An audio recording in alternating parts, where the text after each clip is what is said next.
Sir ये कुछ गड़बड़ चल रहा है क्या बिहार में? क्या गड़बड़ ये चल रहा है क्या कि नीतीश कुमार तो सेक्युलर नेता के तौर पर जाने जाते हैं। वो तो कहते हैं भाई किसी भी नेता को भारत में पॉलिटिक्स करनी है, तिलक भी लगाना पड़ेगा, टोपी भी लगानी पड़ेगी। आप ही के राज में गिरिराज सिंह हिंदू स्वाभिमान यात्रा निकालते हैं और कहते हैं कि अगर मुसलमान ने 1 थप्पड़ मारा हम हिंदू मिलकर 100 थप्पड़ मारेंगे। ये कैसे हो जाता है आपके बिहार में? इतना हिंदू मुसलमान नीतीश के राज में हो कैसे पा रहे? ऐसा है जी 20 साल से सरकार है, आपने आज तक बिहार में हिंदू मुस्लिम समस्या को लेके कर्फ्यू लगते देखा है?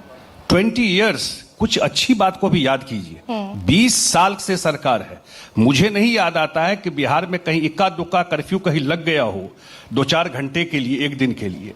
कभी कोई कास्ट और कम्युनल राइट कहीं हुआ? सर अभी एनडीए ने बवाल किया, कहाँ 5 घंटे का बंद किया एनडीए ने, पत्रकारों को पीटा गया, माइक तोड़ा गया, महिला शिक्षिकाओं के साथ बदसलूकी हुई। मुझे नहीं पता प्रधानमंत्री मोदी की मां को अपशब्द कहे जाने पर एनडीए ने बंद बुलाया। हाँ, जबरदस्त अराजकता फैली बिहार में। फिर आप अभी चलिए, मुस्लिम से चली गई आप प्रधानमंत्री जी की मां पे, अभी आप मुस्लिम की बात कर रही थी। आपने कहा लॉ एंड ऑर्डर खराब हुआ। नहीं, कैसे खराब है? मैंने कहा 20 साल में अगर एक जगह कोई कम्युनल राइट नहीं हुआ, ये साधारण बात समझती है। लेकिन सर गिरिराज सिंह तो कहते हैं ना। कौन क्या कहता है उस पर मैं क्या बोलूं? कैबिनेट मंत्री हैं सर। उसका कोई प्रभाव नहीं है इन सब बातों का। बिहार में कोई प्रभाव है क्या इन सब बातों का? क्या प्रभाव है बिहार नहीं, लेकिन बीजेपी अपनी पॉलिटिक्स, जो उनकी लाइन ऑफ पॉलिटिक्स है, उस पर तो बिहार सरकार चलाने में नीतीश कुमार जी अपने फ्री हैंड से बिहार सरकार चलाते हैं। अब वो उनको बोलने की जरूरत नहीं है माइक पर, वो बिहार की जनता जानती है। अब 20 साल का पूरा इतना लंबा ट्रैक रिकॉर्ड है कैसे बिहार में चलाते हैं। तो ट्रैक रिकॉर्ड तो बीजेपी का भी है, जिसको लेकर नीतीश कुमार 2013 में समर्थन वापस ले लेते हैं, एनडीए से हट जाते हैं। अब कहां आप जा रही हैं? अब इससे कितना पानी बह गया उसमें, अब कहां जाके बात कर रही है? ये सब तो निकल गया। अब तो 2024 और 2025 की बात कीजिए। सर आरक्षण तो मुद्दा है ना, लेकिन भाई आरक्षण पर चलिए, आप कह रहे हैं पानी गुजर गया बहुत ज्यादा।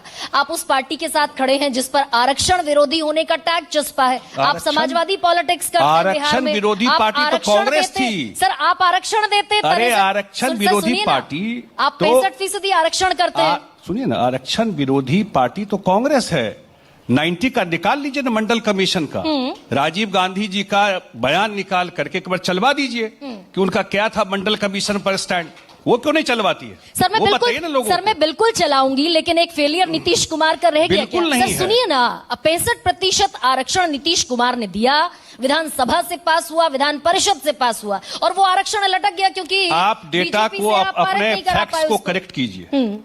ठीक है, फैक्ट्स को करेक्ट कीजिए। उन्होंने देश में अकेला स्टेट बिहार था जिसमें बीजेपी का भी सपोर्ट था, जो जातीय जनगणना कराया, जातीय जनगणना का डेटा रिलीज कराया। जो लोग प्रवचन दे रहे हैं बाहर में जाके, उनके स्टेट में जातीय जनगणना हुआ भी तो रिलीज नहीं किया, रिलीज किया। और जो अफर्मेटिव एक्शन लेना था, जो परसेंटेज बढ़ाने की बात कर रही है, वो एक्शन भी लिया।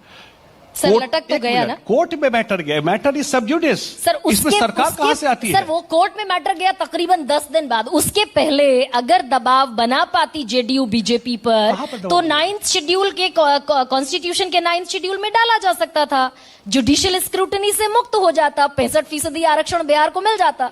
भैया जब उन्होंने अगर ये बात रहती, वो तो कराते नहीं नीतीश कुमार, कराए। मैं बोल रहा हूं जब ये आरक्षण दिया बीजेपी साथ थी, और मैटर गया कोर्ट में, कोर्ट से मैटर अभी सब जुडिस है, और हम लोग कोर्ट में इस बात को करके सरकार उस पक्ष में लड़ रही है। बिहार सरकार जिसमें एनडीए की सरकार है, उसके पक्ष में 65% आरक्षण के पक्ष में बिहार सरकार के वकील अपना पक्ष रख रहे हैं।